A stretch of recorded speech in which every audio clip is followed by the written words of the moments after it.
Hello everyone, greetings for wherever you're watching us from. Welcome to Black Mental Health Matters, to yet another episode of physical exercise, meditation, and yoga. And today we have guests who are going to take us through about this thing. You know, we have experts. We have a self-care expert. We have a Zumba expert, and hopefully we shall have a meditation expert coming on board, though she's still preparing. Today we are going to have part two of physical exercise, yoga, and meditation, all this into mental health. This is going to take us through on the importance of physical exercise and all that.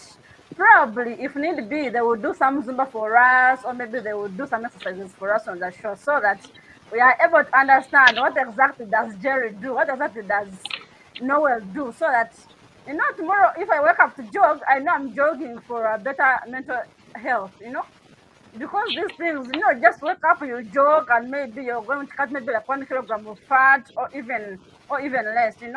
So we are going now to learn how do we do this so that we maintain a better mental health status. So without taking much of your time, I'm going to let my guests introduce themselves, though right now there is a face that you've seen before and there is a face you haven't seen before. So we shall start with the face that's new, and then the face that's old will come in later. So today we are going to, change the laws. We are going to do gentlemen first and then ladies next. So we shall start with you, Noel. Can you introduce yourself to the viewers out there, and then we can proceed with the topic. My name is Noel Miller. I'm an expert in self-care. This generally means restoring of health. So this can mean essentially mental health, emotional health, or physical health.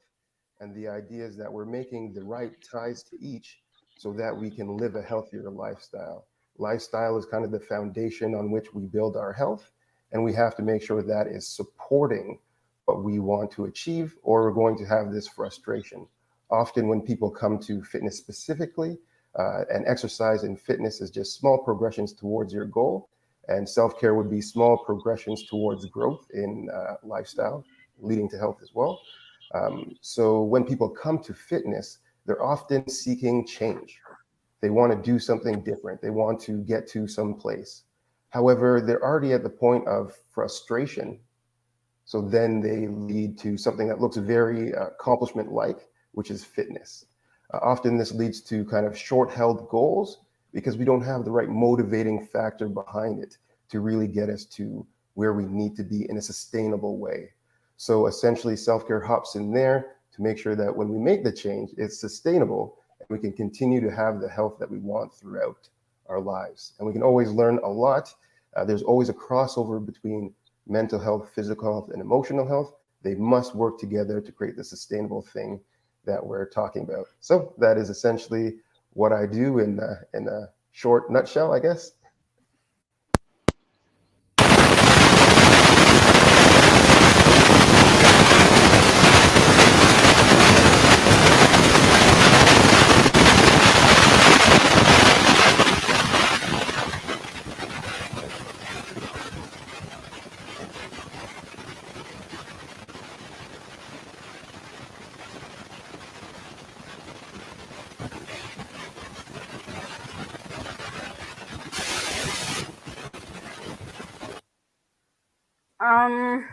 So Noel, thanks for the good introduction.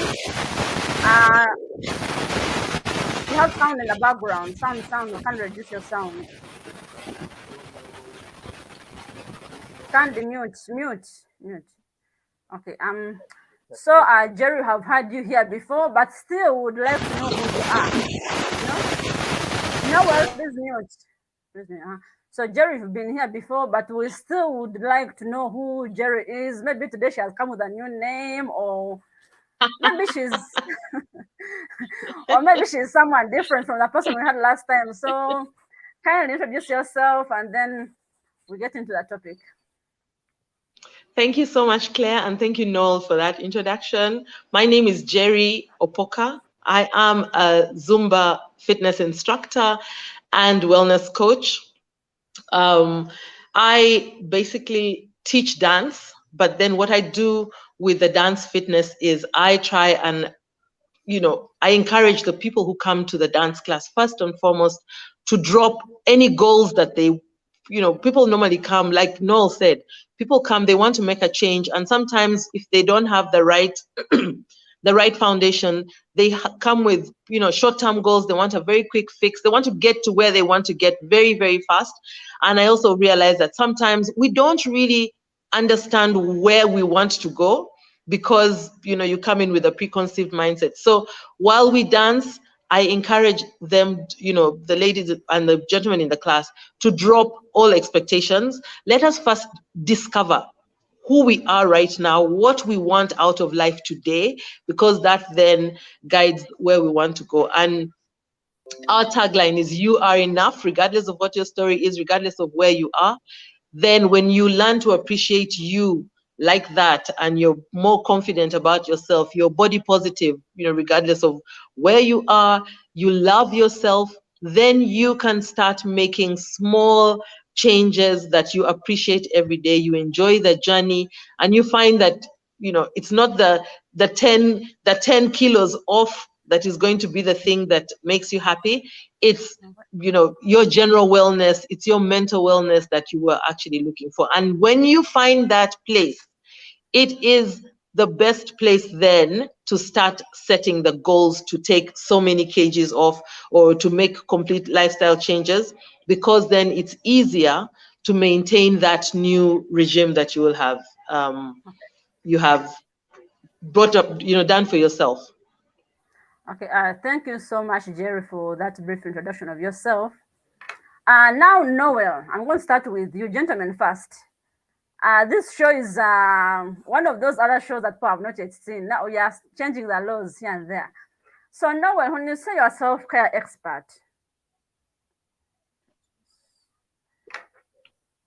when you say you're a self-care expert, someone's going to question themselves, because us as ladies, when someone says I'm undergoing self-care, to mean I'm taking a shower, I'm putting on something clean, I'm doing some makeup, and to look good, that is self-care to us women. If someone says I'm taking care of myself, so when it comes to mental health, what exactly does self-care entail?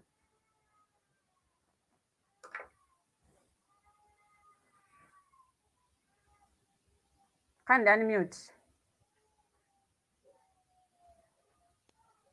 When it comes to mental health and self-care, we have to always keep in mind that there's a cycle that happens.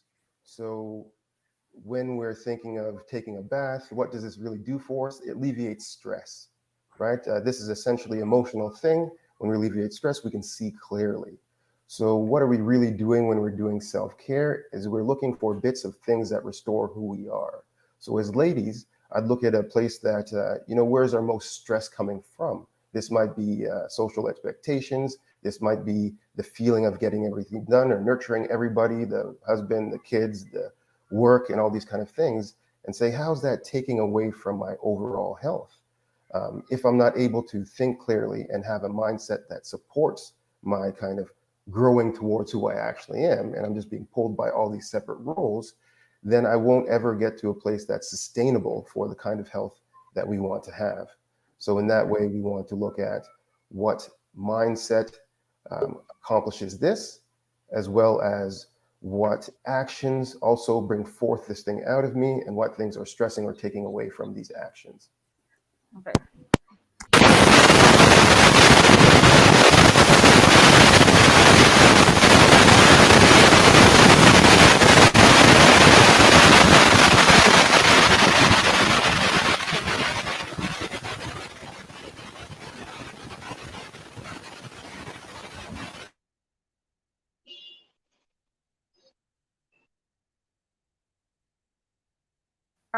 Thank you so much, Noah, for that input. Jerry, welcome back. Sorry for the Thank you. network issues. Sorry for the network issues. I understand I'm in Uganda, so I know the network can be on and off, on and off. But that's understandable. So last time we discussed Zumba. You told us Zumba, people dance to music and all those kind of things. But now the thing is, was we are doing part two of this show because people are so much interested in knowing if I'm to do Zumba, how should I do it? And what is Zumba itself? You know, is Zumba, because you said it's a fitness dance. Should I assume it is some kind of belly dancing, some kind of break dance? What kind of dance style is Zumba? What should someone? How should someone dance when they're dancing Zumba? How should they do it? Probably you can even show us practicals. We don't mind. So, first of all, thank you for that question. I'm going to just give you a brief background of Zumba and the origin of Zumba. There is a gentleman called Beto as in Roberto, in Colombia, who was an aerobics instructor. And he had his playlist of nice, funky aerobics music. You know, when you do aerobics, the music is slightly faster than normal. Like they, make it faster. So he traveled to a different town to do a big aerobics event. And when he got to the other side, he realized he did not have his music, and he did not know what to do. There were loads of people, and he decided to play his favorite music, his favorite ordinary music, and incorporate some Latino dancing to to that music, and for the people to follow. He tried to make it as simple as possible, but also so much fun. And they had such a fantastic time, and that is how Zumba was born. Now, when he a year after that, he traveled to the States and found someone to help him market and brand this new thing that he had discovered. And as they say, the rest is history.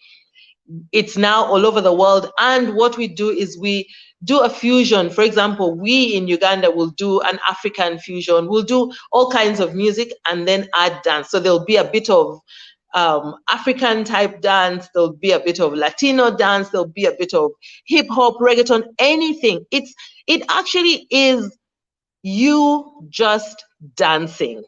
It's you just allowing your arms to move, your legs to move, your body to move in whichever way the music commands you. And in my class, a large number of the songs that we do, the routines that we do, about 70% actually come from the students who come to the class. So after they've done a few classes, they'll say, oh, I was listening to this song and I just felt like this move, this move should go in here. This is what we should do. I encourage them to do that. And so they come and teach. So it is not anything in particular. We just dance. In fact, we just party every single day. So just move your body, allow the music to, get in and take control, and the rest will just happen naturally. Oh, so I think I should start right away. I can dance. I can just play my music and You dance and should. dance. You So should. And anyone who's born into this world can dance. You've seen babies, they can barely sit, but when a song is playing, they start bobbing, back and forth, rocking themselves back and forth. That is exactly it. So everybody, once you allow the music to come in and take charge, you will dance. You will naturally dance. so how come some people tell me that I don't know how to dance? And yet I know that I shake my body. Yeah. How come people be like, Claire, you don't know how to dance? Why do There's they say that? nobody, there's nobody who does not know how to dance. There's Okay, absolutely okay. no one. I know that me and Noel, after here, we are going to have some dance routines so we can Zumba. Yeah. So Noel, getting back to you. You talked about self care, and when I asked you a little bit earlier, you said people are going to do self care basing on how they would want to feel mentally or physically or something like that. So you said mental health, emotional health things should come together in order for someone to feel better. How is there a different way of taking care of myself, of having that self care for a better mental health from what I should do for a better emotional health? Or is it the same routine?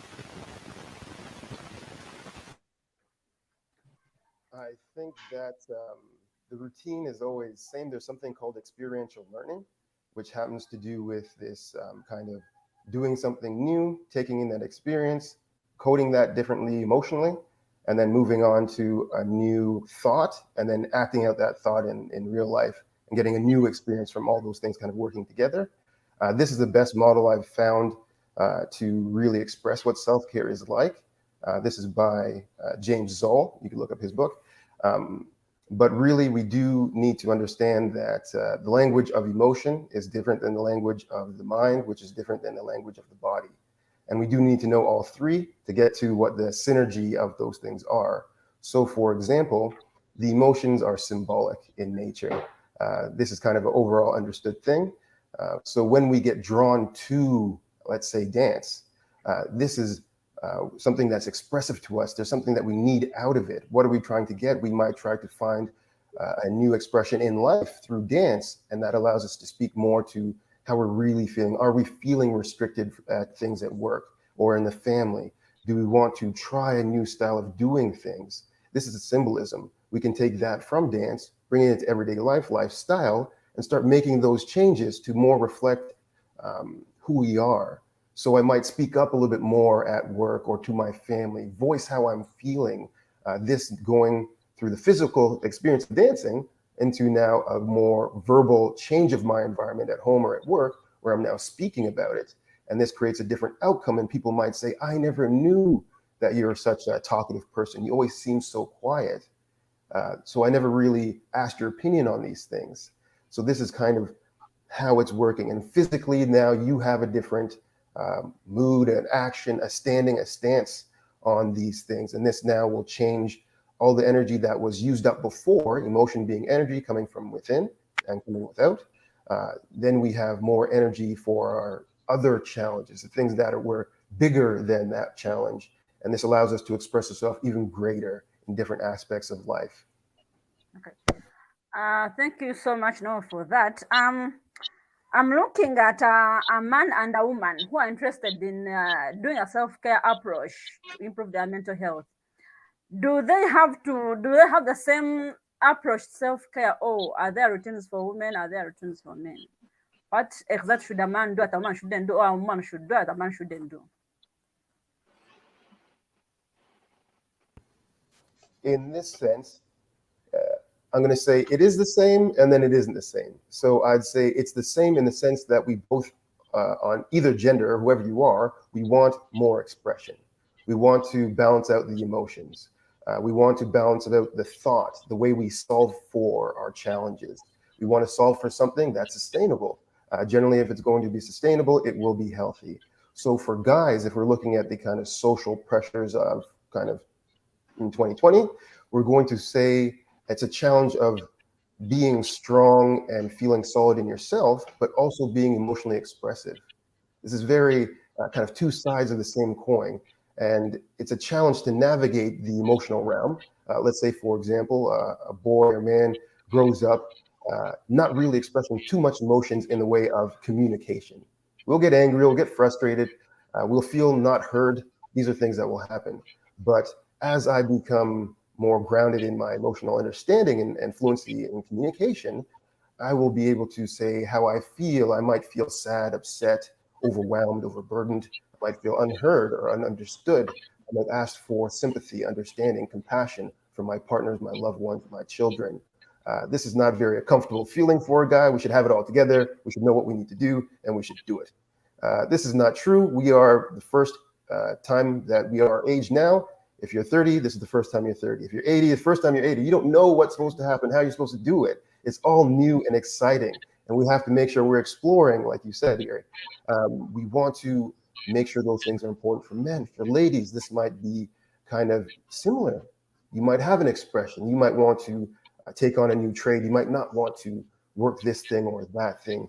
We might want to more or less keep some of our energy. As ladies, we generally like to help and give. The best lesson for a giver is to give to self. This is very challenging. And it has this kind of back and forth thing when we think of self-care. We're like, obviously, I know how to take care of myself. I am my age. I've been doing it for so many years. Absolutely not. In fact, in history, there is no documentation of self-care. However, we have strategies. Everything comes from self-care. Physiotherapist, massage therapist, chiropractor, osteopathy. dancing. These are things that are soothing to the soul, to the person, allows them to express and become themselves. But that's not really written anywhere. So we have to know that nobody knows self-care. We are discovering it for the first time ourselves, and we're working on our own platform. There are universal things. If we are creative, this is also creating new activity, right? New influence, new things. We don't put our barriers like, I'm a man, so I don't do that. I'm a lady, so I should be quiet and calm. These things are more or less social environments, and we can break out of them. And as we break out of them, we become more whole, more solid in ourselves.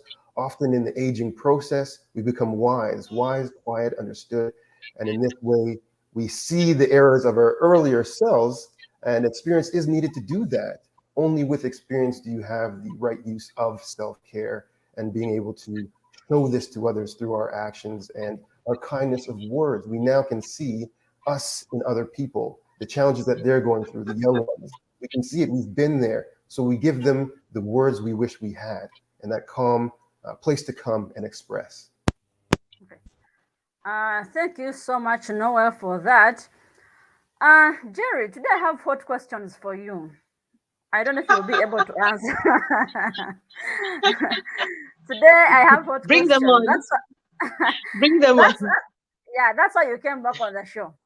Last time we discussed, I remember asking you if I'm depressed and someone else is undergoing an addiction, and we both want to do a Zumba. Should we have a different type of Zumba each one of us should do, or do we do the same things? And you said that Zumba, you just choose the kind of Zumba you want to do you as a person. But no sooner had the show concluded last time than a friend of mine came on and said, Claire, you know what? I've had depression for this while. And when I told my friends about it, they could not believe it because I mean, people are going to judge you. They're going to tell you, those things don't exist. These things are like this. These things are like this. I don't know. I told her, there is this woman, she does Zumba. I think if you want to do dancing, it could help you out. And she actually told me, I don't know how to dance. I'm like, man, you can shake your boot, you can dance, you can just maybe lift your leg and dance and do that.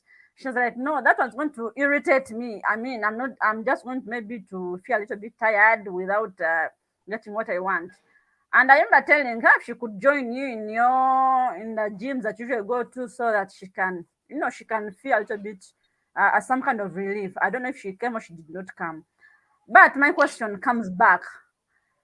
If someone is depressed, I'm going to focus on depression. If someone is depressed and they approached you because they think you can help them overcome a depression, what kind of music should they dance to, or how should they actually undergo their Zumba? Because I've seen some of your videos that you do. They are quite nice. I actually want to join you one of these days. I'll be there one of these days. But if I'm depressed, what exactly should I do? Because people want to know if I'm depressed, if I'm a drug addict, how should I Zumba to get myself out? How should I? So probably should maybe break it down for us. Okay, great question. And I think, Noel, I love what you said, about the physical changes that you do when you do things in fitness and how they then play out in other facets of your life. This is also, it speaks to what I'm going to explain now. When somebody is, for example, going through a mental health challenge, ideally what's happening is, first of all, you have like a mental fog. You're stuck in a place where you've had so many, recurring thoughts over a long period of time that you cannot see clearly through them anymore. So there is a sort of dense energy around your mind, and that dense energy is sitting around your spirit or your soul. That dense energy is sitting around your body. That's why when you're depressed, you feel lethargic, you feel like literally heavy. You do not want to do, the things that you used to want to do. You don't want to think about things you used to think about. So when you are in that state, you probably sleep more, or you're just heavy. There's just a thickness around you. Now, that thickness that you have in your mind, in your spirit, is also in your body eventually, because everything we have in the body is a manifestation of what's happening to us on a spirit level. When you start to move your physical body, you are starting to shake up that energy. And as you shake up the energy, it becomes lighter, it becomes loose, the heaviness starts to go away. In the very same way, when you start to shake the physical body, the mind, that mental fog, the thickness of that thought starts to loosen, and you start to see things a bit clearer. That is why when things you could not speak about, when you start dancing, suddenly you go out and you feel like it's okay to speak about them. I love when we do the dance classes in the studio. The locker room or the changing room conversation is absolutely fantastic. After we've just danced, people are saying things that they would ordinarily never say. I've had ladies talk about issues in their marriages that sometimes would leave me, like, in my head, my jaw drops, not because of the depth of what they are talking about. It's because they are actually talking about it. Ordinarily, these are things you would not hear. And when one person says it, another person says they've experienced it, suddenly 4 people have experienced, and this one person who started, you can literally see them, they're looking like, wow, it's not just me. So what do we do? I've seen people decide after a few months that they're going to leave a toxic relationship. I've seen people decide that their wellness and their happiness and their joy should not be pegged on somebody else. It's their own responsibility. And they say, I am going to make my life work. I'm going to make my marriage work. I'm going to make my job work. I'm going to make my family work, because it's my responsibility. It's my happiness. It's my life. So when somebody is suffering from depression, it's really important that we take them away from that denseness. Now, I always say there is hardly any situation in our lives where we're going to need to stand up, roll our waists, drop on our, do a drop down, put your hands up, spin around. There is no situation. So when you go to the dance class, just the fact that you're doing all these crazy fun things shakes up that energy. It is not what you normally do. And when you come out of there, you feel like a new person. When you come out of there, your perspective on life is completely new for a period. That is why when you do it consistently, you start to widen that period, widen. And then when the dark thoughts start to come back in, your mind is clear and you can tell that that thought is not true, that one is true. If this dark thought is true, you're no longer allowing it to control you. You start to question, why is this situation here? What can I do about it? That means you start to get kinder to yourself because you have clarity.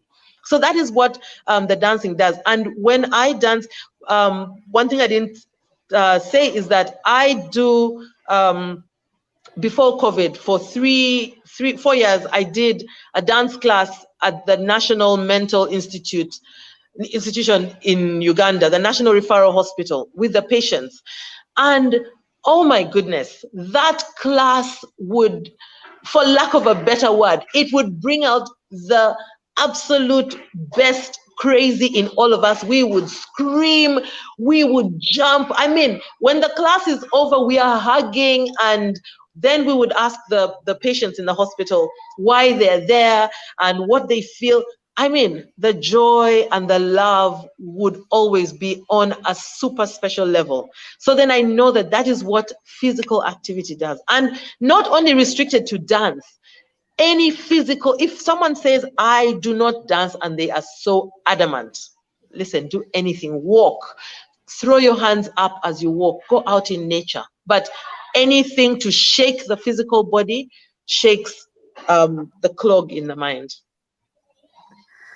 Okay, thank you very much, Jerry. But I'm just thinking in my mind, if I came to Zumba today, yes, I've Zumba'd and I've shaken myself off, my hands are in the air and I'm enjoying, Yeah, I'm feeling the moment. Yes, that moment it is done. That date is done. We have hugged and all that is done. What about when I go back home? I sleep and whatever has been attacking me comes back. Should Zumba be my daily routine? The way people take medicine for eternity if they have diseases? I mean, how should I approach that kind of thing? Okay, so two things. First of all, it's very important that when we realize that we are struggling, we must seek professional help. Professional in the sense that there are people who have gone to school and dedicated time, money to understanding the mind and how it works and how it, takes us down a certain path and so on and so forth. They know how to fix it. But doing the physical work, remember, unclogs your mind. Doing the physical work unclogs those, it takes you out of that cycle, the thought pattern that you're stuck in that is negative. So you start to see clearly. That means when you go back home, you will still carry that energy with you. The clarity that you have, that you have acquired from doing this activity, you still carry with you. And that's why it's very important to do this every day. Also, the human body was not made to not move. Everything about the human body is supposed to support movement. Now, we have muscles. Our muscles are to help us move. So when we don't move the muscles, they start to waste away. And when the muscles don't move, that means blood does not move. When blood does, or rather the muscles, when you move your muscles, that energy, your heart works faster. When your heart works faster, blood rushes through your system faster. Your blood that was thick from inactivity gets lighter. When your blood is lighter, oxygen is now able to go to parts of your body that it was not supposed to go. And when that is happening, toxins are able to come out of the body through the blood. When you sweat, they come out of your sweat glands. So you can see that the system is only working optimally when you are moving. So if all the physicals are working right, the mind automatically has to work right. Now, even when you go and see a doctor, what they're telling you starts to make more sense because of the clarity in your mind, because of the lightness, because of the positive, energy that you have. And remember that when you're doing this exercise, also your body is releasing nice, happy juice into your system. The hormones that are coming in that are supporting you. So everything starts to work together beautifully. So yes, Yes. when you move, it really is encouraged that you continue to move. Okay. Thank you very much, Jerry, for that. But I've had a heavy lunch, so I think after here I should go to Zumba. So this lunch can. So And go this. down. Yes, exactly. After here, I have to go and Zumba as a must. So, Noel, you've been quiet for some time, so I have to get back to you right now. We are going to talk about fitness. In Africa, we have always had some sayings. I think they are from the 80s, and those things have been transferred to our present situation. Like for example, our girls are not supposed to be riding bicycles. If you ride a bicycle and you're a girl, you lose your virginity. I don't know the science behind that. But personally, I rode a bicycle. I don't know if I lost my virginity. So I don't know if I still have it or not. Then climbing trees, when you climb a tree and you're a girl, you have to lose your virginity. I don't know how it happens. But man, I climb trees. I had to eat mangoes from those trees. So I don't know if my virginity is still intact or out. We shall talk about that. But if you're looking at if we're looking at self-care, I mean, there are people who like riding bicycles, to do away with the thoughts. That's away with how they do self-care. If I'm having these bad thoughts, I have to go and grab a bike. I go on the road, I ride, or probably have to go and maybe cycle. In Uganda have borders in Uganda. Those are motorcycles doing transportations around the city. Even as we ride border, but by the way, even me I can ride a border. If you ever meet me on a border, do not ask yourself why I'm there. I can ride a border. Yeah. So in terms of self care, if is it practical for us, like for all genders, to do those things? Can look like small things, like riding a bicycle, or maybe having this motorcycle and riding. I mean, how I mean, to what degree do such small activities contribute to our mental self-care?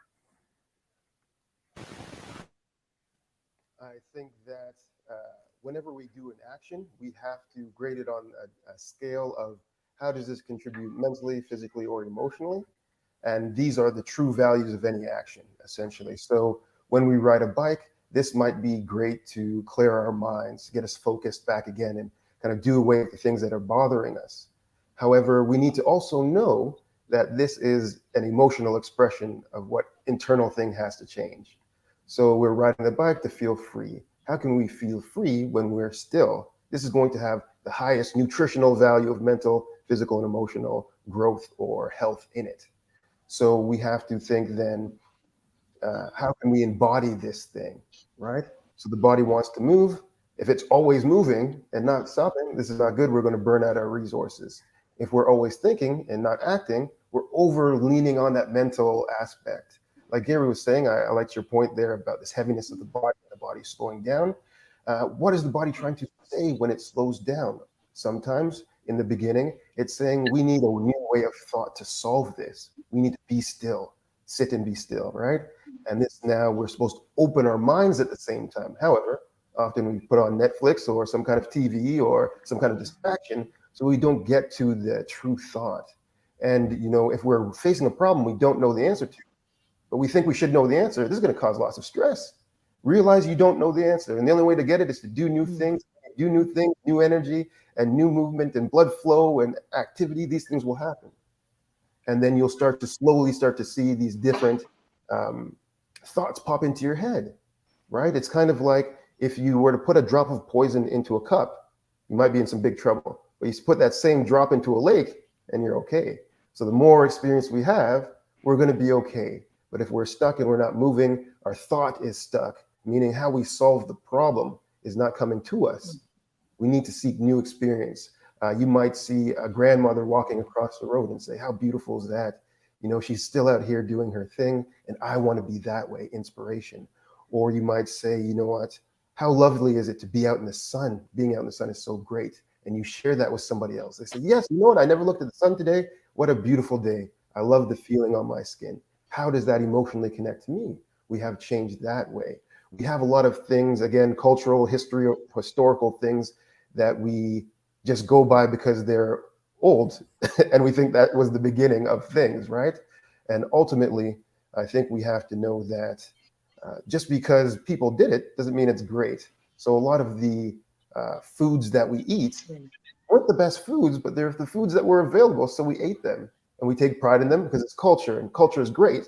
But we have better foods we could be eating nutritionally for us, and everything in moderation. But we have to open our minds that we can break these thought patterns. There's more ways to solve the puzzle than just the linear, what everybody else says or how everybody else is doing it. If we find our own expression in our new or novel activities or things we're excited about, then we'll be able to make lots of changes. In the beginning, we'd say that health was diagnosed by doctors based on a character trait, a person's character. We have to refine our character to outgrow our challenges here. You shouldn't have the same problems at 40 that you had at 20. We should be able to outgrow these. The whole body changes, every cell in it after 9 years, completely restored, completely new. The only way the body stays in a damaged position is we're not letting it restore itself. We're holding on to something that's restricting us from going where we want to be. So I think most things are to try the new thing. Whether we know it's giving us mental health, emotional health, or physical health, try it. See, then tell me. And is it that thing? Ask somebody else. Do they get the same thing? Maybe, maybe not. But that's a conversation that leads to new things and new patterns and new thought process. And then we have those new neural connections that happen, and we start living life instead of just trying to survive. Thank you very much, Noel, for that. You talked about how hard it is to get answers. It reminded me of my secondary. It was very hard for me to get answers that I had read before they brought in the paper. When you told me that searching for answers can be so hard. I remembered I read a study page, and then as soon as I finished reading, they brought an exam from that exact page, and I could not extract the answers from the page I had read before. It was too stressing. I got depressed. I got a mental health disorder at that moment. It was so depressing. Thank you for that. So Jerry, like I said, I'm going to ask you kind of tough questions today, because last time we kind of like navigated through and we did not like really get into it. Today we today I taking it step by step. So again to Zumba. Besides dancing, Zumba is a fitness dance, but besides dancing, is there any other how someone can do a Zumba? Let me say I cannot dance. Probably my legs are amputated. Also, my arms maybe I don't have them. I'm a person living with a disability. How do I Zumba? Because I think we all need to do these things so that we are able to maintain a better mental health, no matter how we are. How would I do that? So, Zumba is just one part of physical fitness, yeah, and that is dance. There's so many other ways that you can get your body to move. And again, depending on where you are, on what's happening in your life, there is a way to get your body to move. If I look at an extreme case of somebody who, for example, is in a hospital, they're unable to move, the nurses will come and actually move your body. They'll lift your legs up and move them to try and keep the muscles alive, to try and get your blood circulating, to try and get your heart rate up and things like that. So anybody can do physical work. Doing housework, my God, and no, here we are so blessed that we can afford to have help in the home. Unfortunately, it makes us very lazy also, yeah? But every now and again when I have to do housework, I mean, I'm sweating buckets. And in as much as I don't like it, I say, well, at least I've gotten my exercise in. So there's so many other ways that we can move these bodies so that we get, the maximum return in terms of our wellness. So you can go for a walk. You can play with children. That's always so fantastic. Go outdoors with them and bond with them, connect with them. You can walk and go and, do some shopping. For us who have these bikes that are used for transport, my goodness, I always say we drive to work. If you park a bit far from your office, you take a bike. When you get to the office, you take a lift.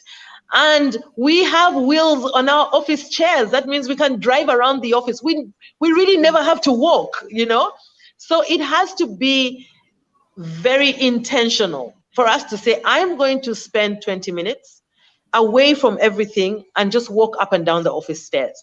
I'm going to spend so much time doing X, Y, Z, take my phone off or use the phone to listen to music. But Noel also alluded to something, is that sometimes we shouldn't even try, take the music out. Sometimes just do something and be completely, fully alert and aware of where you are. Listen to the sound of the birds. Because sometimes we're always lost in a different world. We're always lost in a different place. And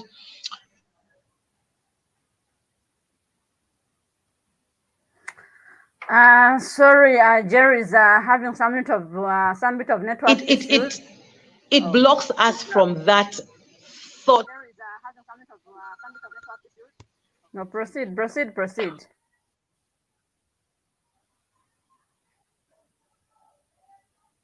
Jerry, please proceed.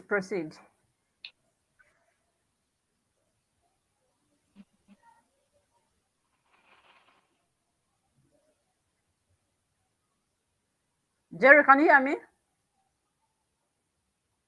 Can you hear me?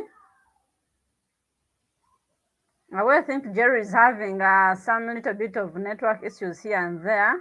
So to people who are viewing our show, we thank you very much. Don't take Sorry, it I for lost you granted. guys there for a bit. Yeah, no, you can proceed. You can proceed.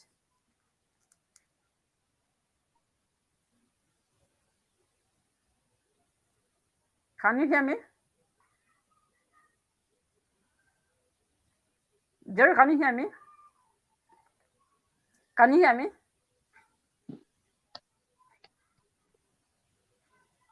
Can you hear me? Sorry. Can you hear me? Yes, I think I can hear you now. Yeah, you can proceed. You can proceed. It's very faint. Can you hear me? You're very faint. Probably there is a problem with your network. I can Barely, hear yes. you. Yeah, I think so. Can you hear me?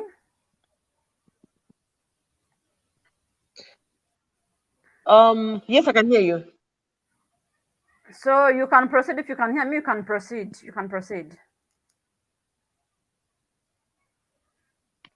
So I was saying, dance is really just one of the ways that someone can move their body, but we can all find a way, and it's good to, do it with somebody else.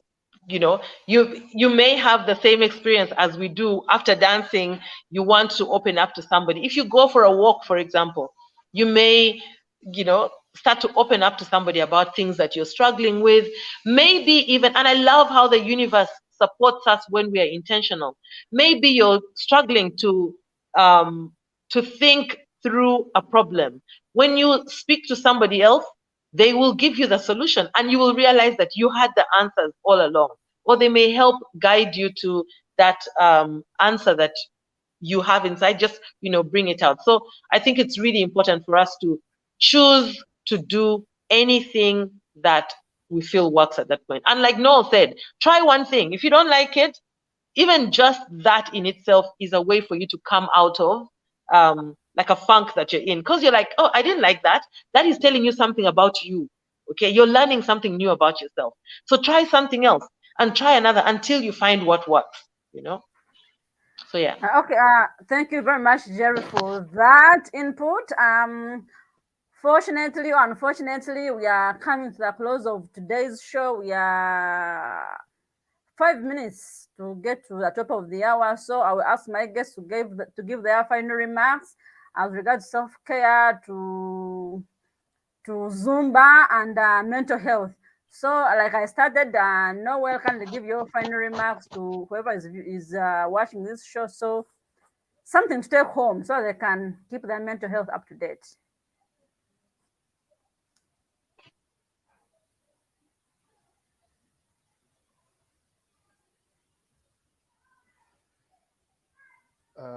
Yes, so I think the take home, I'm going to a bigger picture. Was that for me or Noel? Sorry.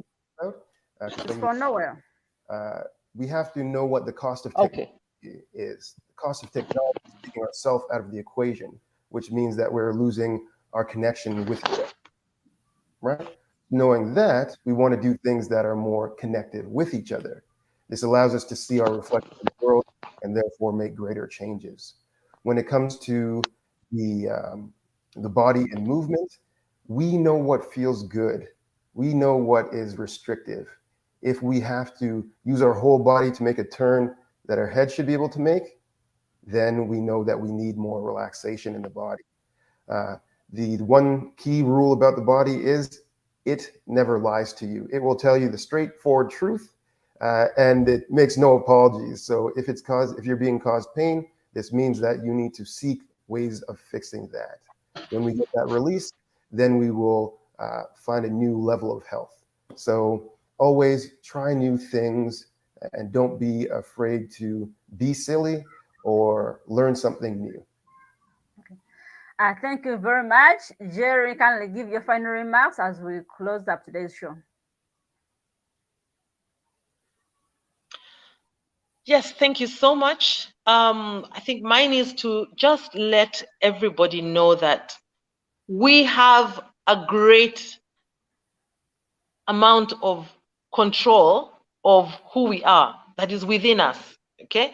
And we just have to understand that no matter what we are going through,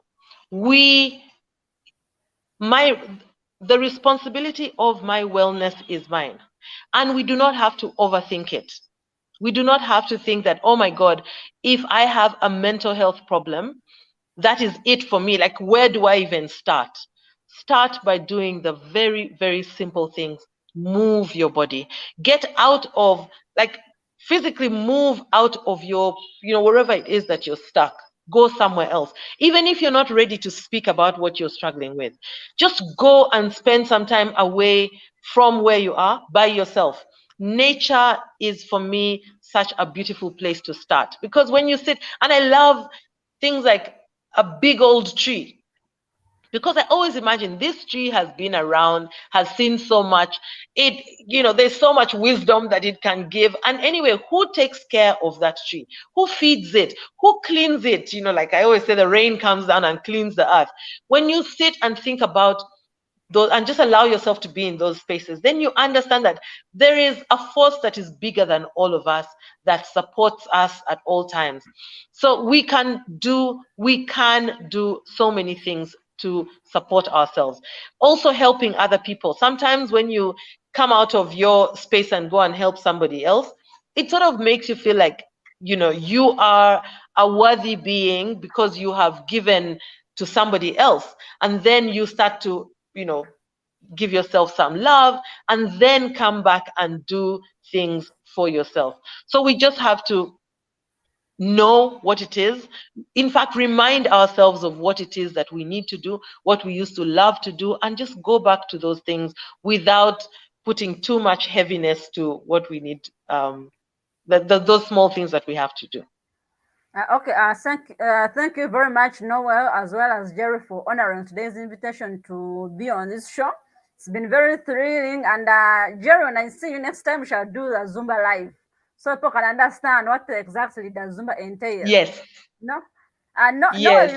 you might be very far from me, but we can do Zumba via Zoom. We can.